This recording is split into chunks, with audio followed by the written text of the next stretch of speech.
आज हम बात करेंगे एक ऐसी वस्तु के बारे में जिसकी हेल्प से हम दुनिया की 99% प्रॉब्लम्स को सॉल्व कर सकते हैं और वो है रुपया। इस वीडियो में मैं आपको इंडियन करेंसी के बारे में ऐसी बातें बताऊंगा जिनको सुनकर आप या तो शॉक्ड हो जाएंगे या आपकी हेल्प हो जाएगी।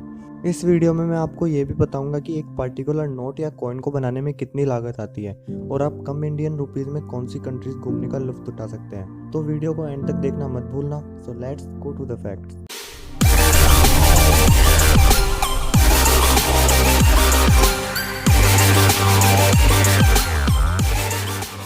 अगर हम बात करें भारतीय मुद्रा के इतिहास के बारे में तो भारत में मुद्रा चलन 2500 सालों पहले शुरू हुआ था।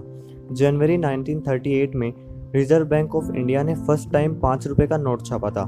उस नोट पर किंग जॉर्ज 6 का फोटो था। इसी साल आरबीआई ने 10,000 का नोट भी छापा, लेकिन इसे 1978 में पूरी तरह बंद कर दिया गया था। आज़ादी के बाद जब भारत और पाकिस्तान अलग हुए तो जब तक पाकिस्तान ने नए नोट नहीं बनाए तब तक वहाँ की सरकार ने इंडियन नोटों पर अपनी मोहर लगाकर उनका इस्तेमाल किया। महात्मा गांधी की जो फोटो नोटों पर छपती है वो एक्चुअल में तब की है जब महात्मा गांधी तत्कालीन बर्मा और फ्रेडरिक पैथिक लॉरेंस के साथ वायसराय हाउस कोलकाता में मीटिंग के लिए गए थे। ये फोटो नोटों पर 1996 में छपने लगी थी। इससे पहले नोटों पर अशोक स्तंभ छापा जाता था। भारत आज़ाद होने के बाद कॉइन्स तांबे के बनते थे। इसके बाद 1964 में एल्यूमिनियम और 1988 में स्टेनलेस स्टील के बनने लगे। कई बार हमसे नोट फट जाते हैं तो वरी करने की कोई ज़रूरत नहीं है। अगर आपका नोट 51% तक ही फटा है तो आप उसे बैंक से चेंज करवा सकते हैं। कुछ सिक्योरिटी रीजंस की वजह से आपको नोट के सीरियल नंबर में I, J, O, X, Y, Z ये लेटर्स नहीं दिखेंगे। नोट को देखने पर हमें लगता है कि नॉर्मल पेपर से ही बना है, लेकिन ऐसा नहीं होता।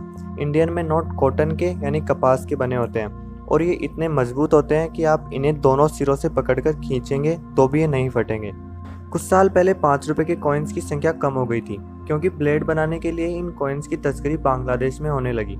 एक सिक्के से 6 ब्लेड बनती थी और एक ब्लेड की प्राइस 2 रुपये होती थी, जिससे उन्हें काफ़ी फायदा होने लगा। इस तस्करी पर रोक लगाने के लिए भारत सरकार ने कॉइन्स बनाने वाला मेटल ही बदल दिया। कुछ साल पहले फिफ्थ पिलर नाम की एक संस्था ने करप्शन के खिलाफ कदम उठाया और 0 रुपए का नोट जारी किया। मुझे काफ़ी अच्छा स्टेप लगा। रूपी के साइन को 2010 में उदय कुमार ने डिज़ाइन किया था, जिसके लिए उन्हें 2.5 लाख रुपए का इनाम भी मिला था। ये साइन उन्होंने इस तरह से डिज़ाइन किया था ताकि ये बाकी करेंसीज के साइन से भी मिलता जुलता हो। आपने देखा होगा कि लगभग हर कॉइन पर ईयर के नीचे एक स्पेसिफिक साइन होता है। ये साइन बताता है कि वो कॉइन कहाँ बना है। जिस सिक्के पर डायमंड यानी हीरे का साइन हो वो मुंबई में बना है, जिस पर डॉट साइन होता है वो नोएडा में बना है, जिस पर स्टार यानी सितारा हो वो हैदराबाद में बना है और जिस कॉइन पर कोई भी निशान ना हो वो कोलकाता में बना है। अगर आपने साइन नोटिस किया है तो कमेंट में ज़रूर बताएं। अब मैं आपको बताऊंगा कि एक पर्टिकुलर नोट को छापने में कितनी लागत आती है।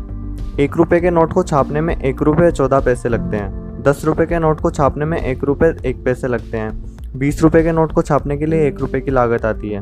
50 रुपये के नोट को छापने के लिए 1 रुपया 1 पैसा लगता है। 100 रुपये के नोट को छापने के लिए 1 रुपये 51 पैसे। 500 रुपये के नोट को छापने में 2 रुपये 57 पैसे और 2000 रुपये के नोट को छापने में 4 रुपये 18 पैसे की लागत आती है। अब मैं जो बताऊंगा वो काफ़ी इंटरेस्टिंग है। जिस तरह डॉलर रुपये से काफ़ी आगे है, उसी तरह रुपये भी कुछ देशों की करेंसी से बहुत ज़्यादा है। जिन देशों में आप कम रुपये में ही घूमने का मज़ा ले सकते हो, जैसे नेपाल। यहाँ 1 रुपया 1.60 नेपाली रुपया के बराबर है। आइसलैंड, यहाँ 1 रुपया 1.94 क्रोन के बराबर है। श्रीलंका, यहाँ 1 रुपया 2.10 श्रीलंकाई रुपया के बराबर है। हंगरी में 1 रुपया 4.27 फोरेंट के बराबर होता है। कंबोडिया में 1 रुपया 62.34 रियाल के बराबर होता है। पराग्वे, यहाँ 1 रुपया 84.73 गुआरनी के बराबर है। इंडोनेशिया, यहाँ 1 रुपया 222.58 इंडोनेशियन रुपया के बराबर है। बेलारूस, यहाँ 1 रुपया 267.97 बेलारूसी रूबल के बराबर है। वियतनाम, यहाँ 1 रुपया 340.39 वियतनामी डोंग के बराबर है। तो ये थी इंडियन करेंसी के बारे में कुछ इंटरेस्टिंग बातें। आई होप कि आपको अच्छी लगी होंगी। अगर वीडियो अच्छी लगी तो इसे लाइक कर दें, चैनल को सब्सक्राइब कर दें और अगर वीडियो इन्फॉर्मेटिव लगी तो इसे शेयर भी कर दें।